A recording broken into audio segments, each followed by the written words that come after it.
무더운 날씨 속에서 하루하루 살아오면서 우리가 간절히 갈망했던 게 단비였습니다.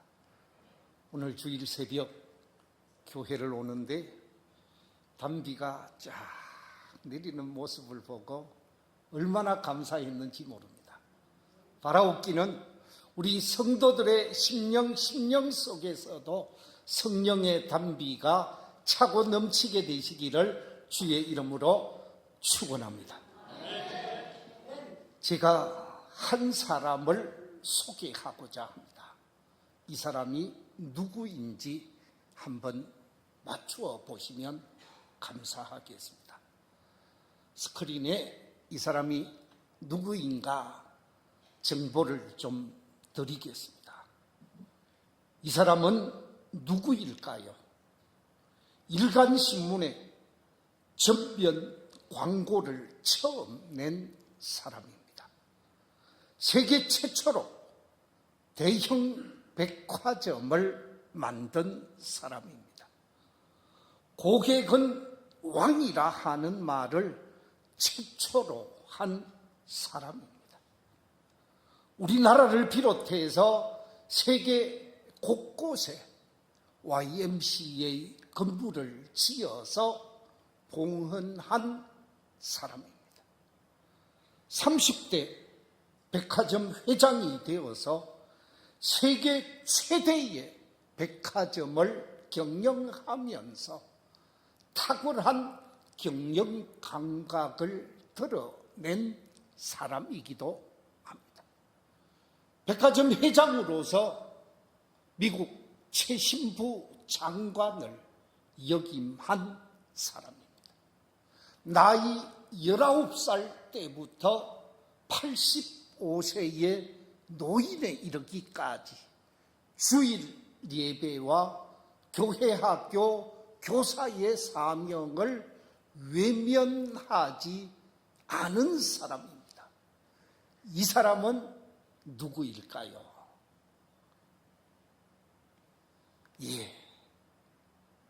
우리 성도들이 대답을 안 하시는데 알고 대답 안 할 수도 있고 몰라서 대답 안 하실 수도 있을 것입니다. 이 사람의 사진을 하나 보여드리겠습니다. 바로 이 사람은 존 워너메이커라는 사람입니다. 1838년에 태어나서 1922년 세상을 떠나게 되어지는데 이분이 미국 사회 속에 끼친 선한 영향력은 대단한 사람이지요. 이분이 백화점 왕으로 사회 속에 선한 영향력을 끼치고 있을 때 미국의 23대 대통령인 해리슨 대통령이 자신의 내각에 함께 일하자고 요청을 하게 되어집니다. 최신부 장관직을 주면서 이 장관직을 당신이 맡아서 국가에 헌신해 주십시오 하고 요청을 했습니다. 그런데 이런 지하에 노라고 대답을 했다고 합니다. 이 해리슨 대통령도 자존심이 있는 사람인데 자신의 요구를 거절하는 이 워너메이드를 향하여 그냥 한 번 지나가는 말로 한 것이 아니라 2번, 3번, 4번 반복해서 장관을 맡아달라고 요구를 하니까 조건부 수락을 하게 되어집니다. 그 조건부 수락의 내용이 어떤 내용인가? 이런 내용입니다. 저는 교회 학교 교사의 사역을 그 무엇보다도 소중하게 생각하는 사람입니다. 만약 제가 장관직을 맡음으로 인해 주일 성수와 교회 학교 교사의 사명을 감당하지 못한다면 이것은 제게 아주 큰 일입니다. 그러므로 주일 성수와 교회 학교 교사직을 계속 감당할 수 있도록 허락하시면 수용하겠습니다. 이 조건부 수락에 관해서 해리슨 대통령은 두 말도 하지 아니하고 당신이 주의를 지키는 것 그리고 교사의 사명을 감당하는 것에 관해서 지장이 없도록 하겠다고 약속을 하고 최신부 장관직을 맡겨서 그 사명을 잘 감당하도록 했다는 것입니다.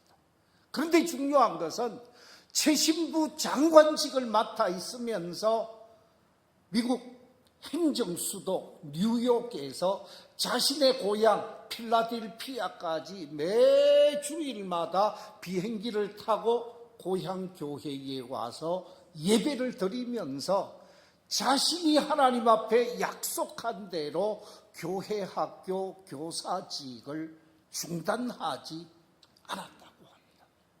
그래서 이렇게 열심히 맡은 일을 감당하게 되어지는데 어느 날 신문 기자가 워너메이크 장관을 찾아와서 이렇게 질문을 합니다. 장관직보다 교회 학교 교사직, 이 교회 학교 교사직보다 장관직이 못한 직책입니까? 하고 질문을 했습니다. 이 질문에 워너메이크 장관이 뭐라고 대답을 했느냐?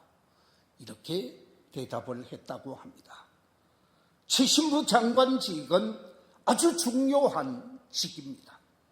하지만 저는 하나님의 날과 세상의 재물과 세상의 명예와 세상의 권력과 결코 바꾸고 싶지 않습니다. 장관직은 한두 해 하다가 그만둘 수 있는 부업이지만 교회 학교 교사직은 제가 평생 감당해야만 하는 뭐라고요? 본업입니다. 라고 말했다라는 거예요. 정말 사명자로서 사명을 감당한 사람이다 라고 생각이 들면서 이분이 했던 마지막 문장, 교사직은 제가 평생 감당해야만 하는 본업입니다 하는 말, 아주 의미가 있는 것 같습니다. 오늘 설교 제목이 평생 해야 할 일, 내가 평생 해야 할 일이 무엇인가? 특히 우리 믿음의 공동체는 구원받은 하나님의 사람들입니다. 하나님의 은혜를 체험하고 구원받은 하나님의 자녀, 하나님의 사람들이 일평생 해야만 하는 일이 무엇일까? 성경은 일평생 우리가 해야 하는 일을 무엇이라고 말하는가? 오늘부터 몇 주간 연결되어질지 모르겠는데 한 주 한 주 내 평생 해야 할 일이라는 주제를 가지고 말씀을 나누고자 합니다.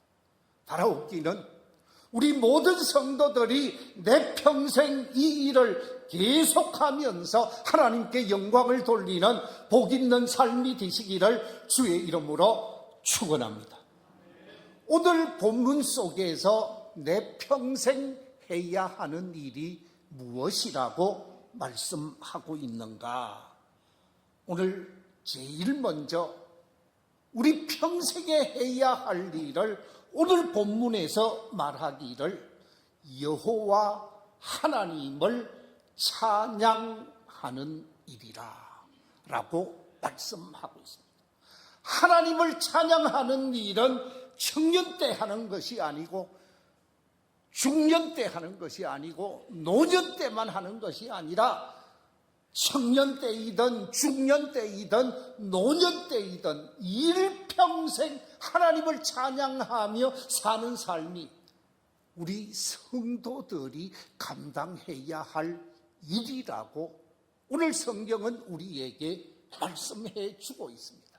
오늘 본문 1절, 2절 말씀 같이 한번 읽어보겠습니다. 시작. 할렐루야. 내 영혼아 여호와를 찬양하라. 나의 생전에 여호와를 찬양하며 나의 평생에 내 하나님을 찬송하리로다. 오늘 읽었던 말씀 속에 보면 두 단어, 나의 생전에 라는 말이 있고 내 평생에 라는 말이 있습니다.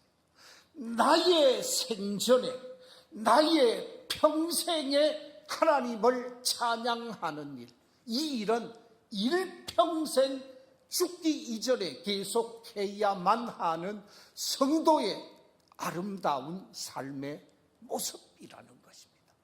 그렇기 때문에 어린 꼬마 때 찬양하는 것으로 끝내는 것이 아니고 청년 시절 열정을 가지고 찬양하는 것으로 끝내지 아니하고 장년 시절을 지나 노년 시절에 이르기까지 일평생 하나님을 찬양하고 하나님께 영광을 돌리며 삶을 사는 것이 우리 성도들이 평생 해야 하는 일이라는 말씀입니다. 여러분, 이 생각을 한번 해보십시다. 하나님께서 왜 나를 구원하셨을까? 왜 죄와 사망의 골짜기에서 구속해내서 구원의 사람으로 만드셨을까? 하나님께서 저주받을 수밖에 없고 멸망당할 수밖에 없는데 나를 구원의 사람으로, 하나님의 사람으로, 성도로 오늘을 살아가게 했을까? 이 질문에 관해서 제가 곰곰이 생각해 보았습니다.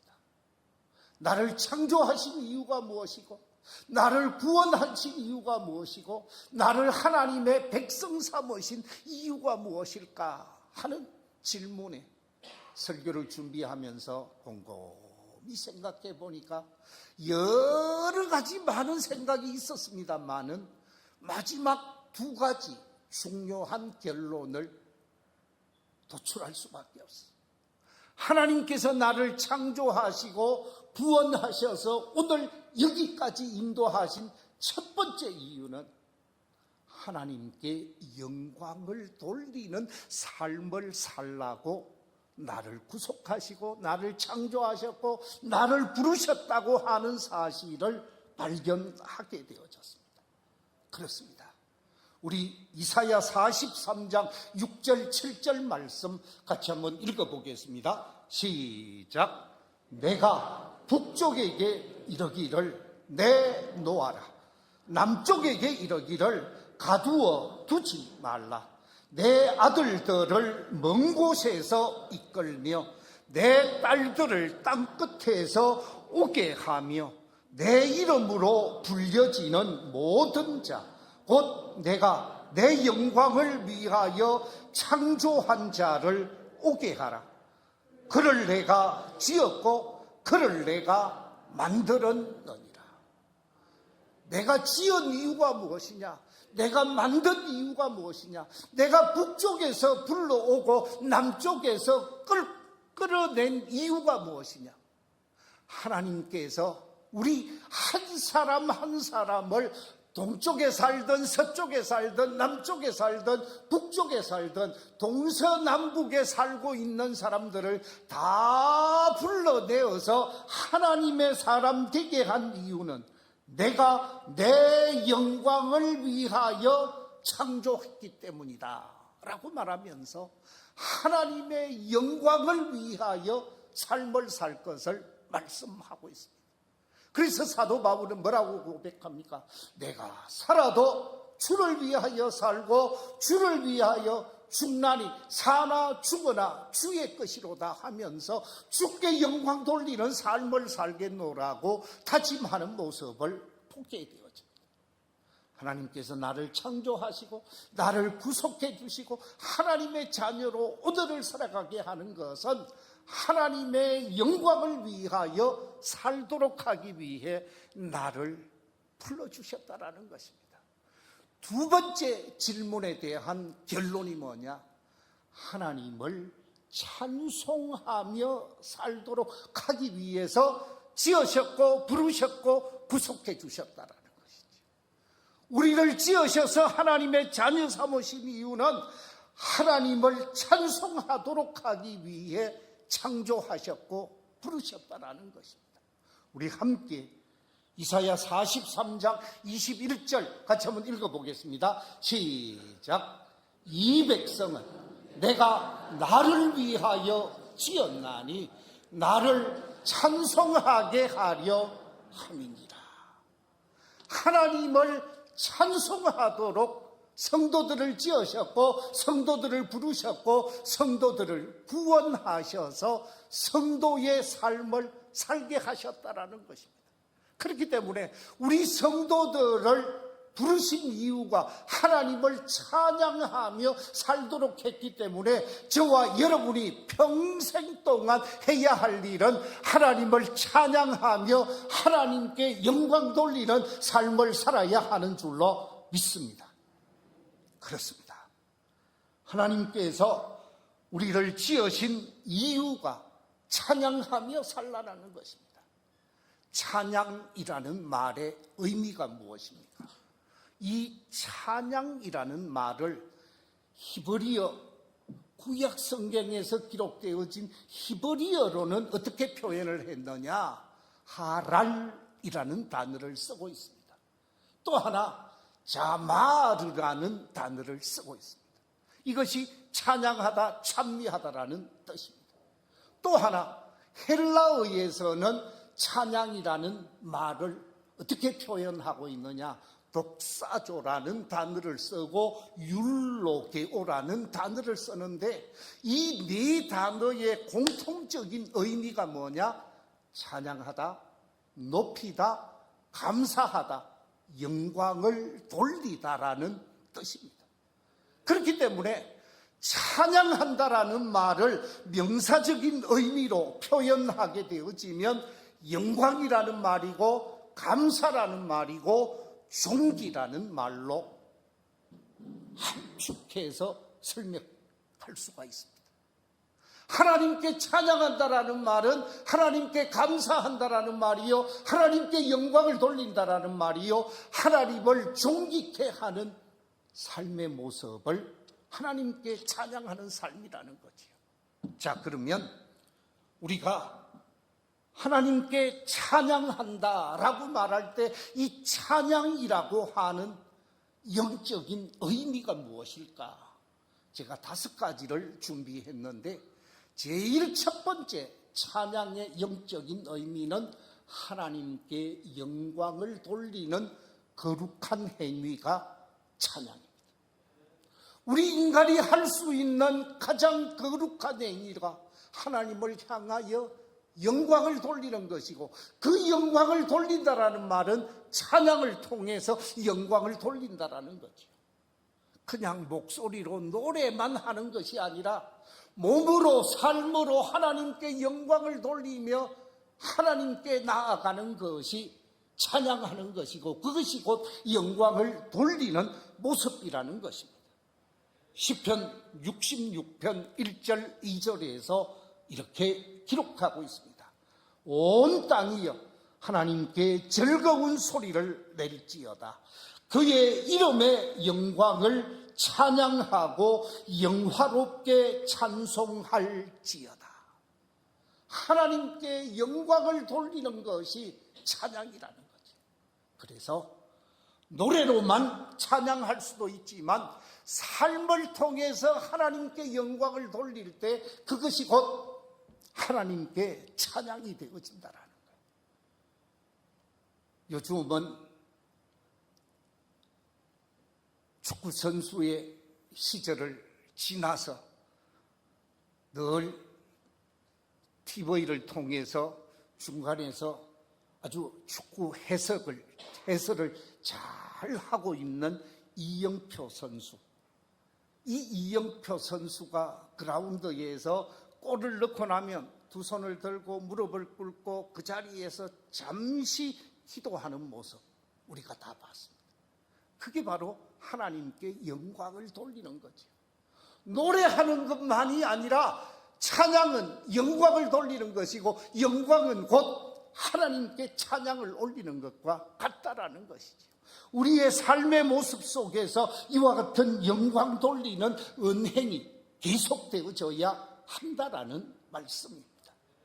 이사야 25장 1절에서도 이렇게 말씀하고 있습니다. 여호와여, 주는 나의 하나님이시라. 내가 주를 높이고 주의 이름을 찬송하오리니 주는 기사를 옛적에 정하신 뜻대로 성실함과 진실함으로 행하셨습니다. 하나님께서 우리에게 베푸신 그 놀라운 은혜를 찬양하고 온몸으로 하나님을 높이며 영광을 돌리는 모습을 고백하고 있는 것이지요. 이처럼 영광 돌리는 삶이 우리에게 있어야 하는데, 기쁜 일이 있든 즐거운 일이 있든 어떤 일이 있든 우리는 하나님께 영광을 돌리는 삶이 되어져야 합니다. 우리가 잘 아는 대로 출애굽기 15장에 보면 이 출애굽기 15장 사건은 홍해를 육지와 같이 건너고 난 다음에 기쁨과 감격에 겨워서 하나님을 찬양하는 내용으로 기록되어져 있습니다. 우리 같이 한번 읽어볼까요? 같이 읽겠습니다. 시작. 이때에 모세와 이스라엘 자손이 이 노래로 여호와께 노래하니 이르렀으되 내가 여호와를 찬송하리니 그는 높고 영화로우심이요 말과 그 탄자를 바다에 던지셨음이로다. 여호와는 나의 힘이요 노래시며 나의 구원이시로다. 그는 나의 하나님이시니 내가 그를 찬송할 것이요 내 아버지의 하나님이시니 내가 그를 높이리로다. 여호와는 용사시니 여호와는 그의 이름이시로다. 그가 바로의 병거와 그의 군대를 바다에 던지시니 최고의 지휘관들이 홍해에 잠겼고 깊은 물이 그들을 덮으니 그들이 돌처럼 깊음 속에 가라앉았도다. 여호와여, 주의 오른손이 권능으로 영광을 나타내시나이다. 여호와여, 주의 오른손이 원수를 부수시니이다. 아멘. 애굽의 모든 마병과 군병을 홍해 바다에 몰살시키고 이스라엘 백성들을 광야로 인도하시고 보호하셨던 그 하나님의 은혜에 감격하면서 하나님께 영광을 돌리는 모습이 나타나고 있습니다. 그렇습니다. 찬양은 하나님께 영광 돌리는 행위라는 사실입니다. 두 번째, 찬양의 영적인 의미가 무엇인가? 그것은 하나님을 지극히 높이는 거룩한 행위. 요즘 뒤먹지 못한 사람들, 교만하고 거만한 사람들을 보면 하나님을 우습게 여기는 사람들이 있어요. 하나님을 아주 우습게 여기는 그런 사람들이 있는데, 정말 사람다운 사람, 겸손하게 자기 역할을 감당하는 사람은 하나님을 높이고 하나님을 받드는 일에 온 정성을 다하게 되어집니다. 대한민국이 잘 되기 위해서는 구두발이 교회를 짓밟는 일은 없어야 될 것입니다.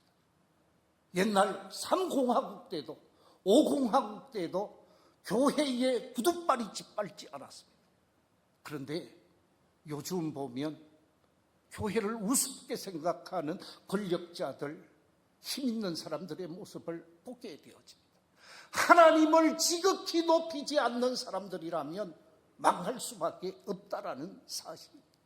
오늘 성경 속에서 우리를 향하여 분명히 말씀하고 있습니다. 우리 함께 시편 18편 46절 말씀 같이 한번 읽어볼까요? 시작.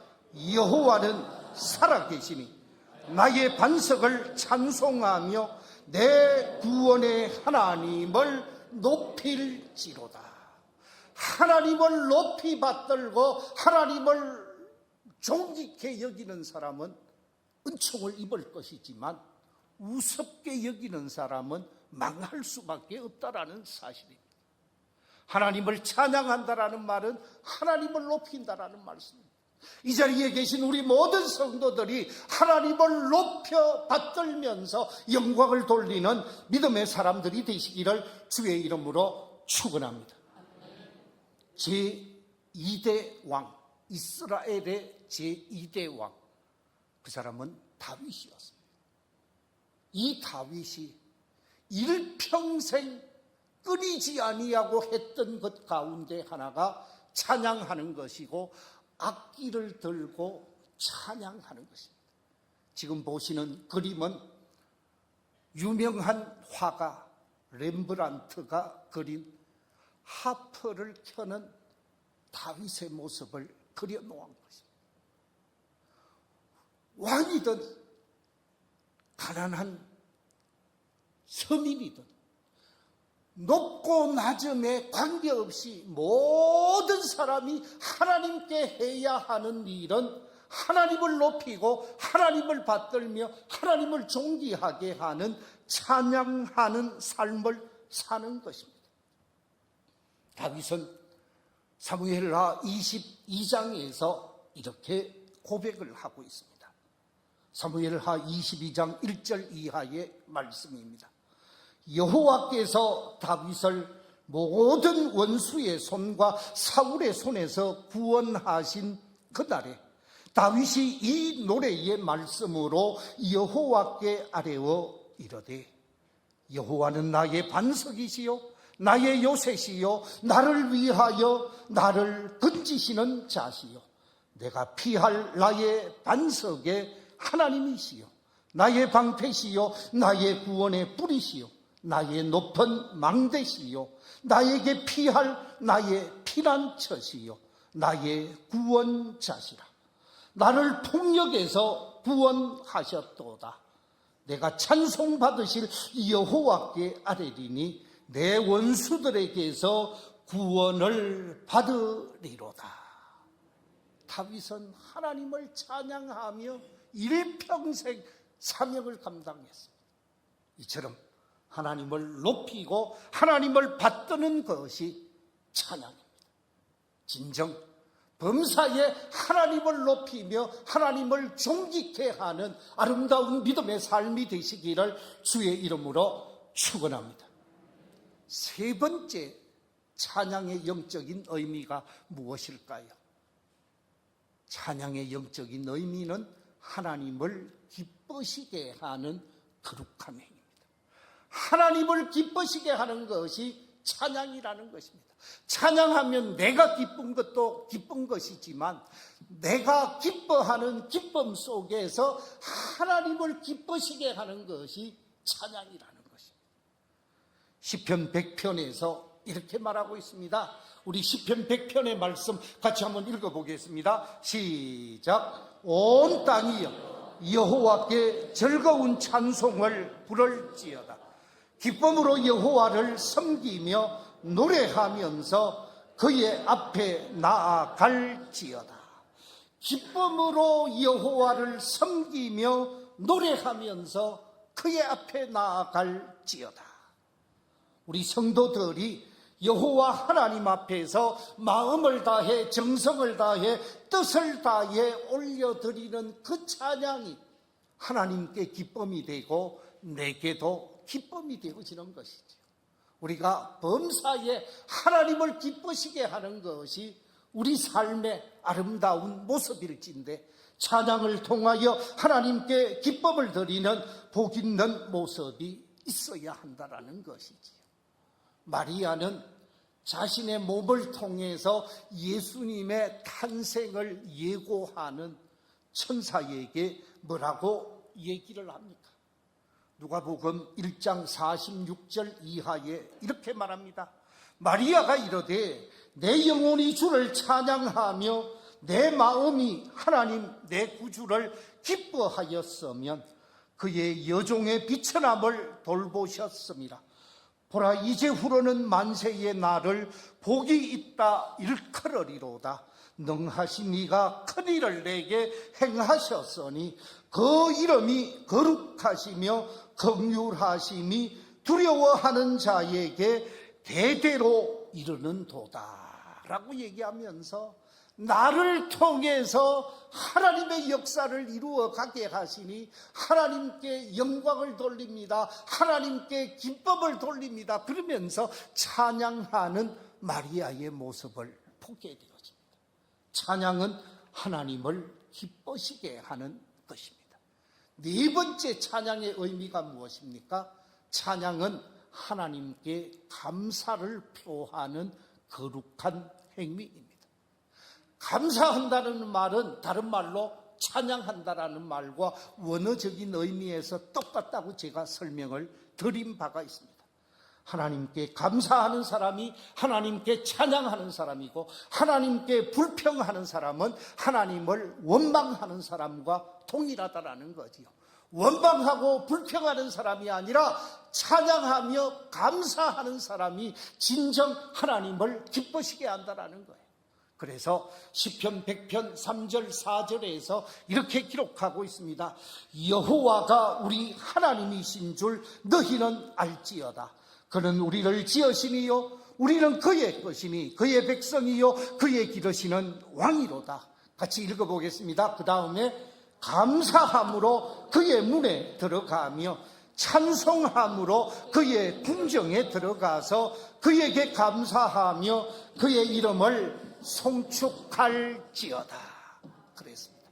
하나님께 나오는 자는 감사함으로 나와서 하나님께 감사로 영광을 돌리는 그 삶이 하나님께 찬양하는 삶이고 감사하는 삶이고 영광 돌리는 삶이라는 것입니다.